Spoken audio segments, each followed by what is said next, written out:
ஒவ்வொரு மனிதனுடைய சிந்தனைகளையும் நான் வகையறுக்க போறேன். நீங்க வாழ்க்கையை பார்த்து ஆளுன்ற இந்த ஏசு அன்பான ஏசா, இந்த ஏசு மன்னிப்பு வழங்குற ஏசா, இந்த ஏசு ஆறுதல் படுத்தக்கூடிய ஏசா.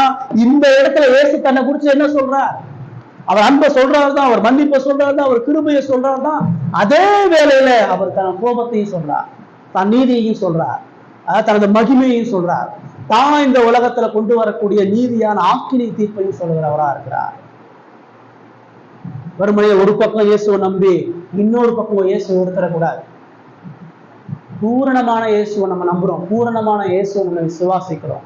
அவருடைய அன்பு எவ்வளவு உயர்ந்ததோ, அவருடைய கிருபை எவ்வளவு உயர்ந்ததோ, அவருடைய மன்னிப்பு எவ்வளவு உயர்ந்ததோ, அதே போல அவருடைய நீதி உயர்ந்தது, அவருடைய நியாய தீர்ப்பு உயர்ந்தது, அவருடைய ஆக்கினை தீர்ப்பு உயர்ந்தது, அவருடைய கோபம் உயர்ந்ததாக இருக்கிறது. வேதம் ரெண்டையுமே தெளிவா சொல்லுது.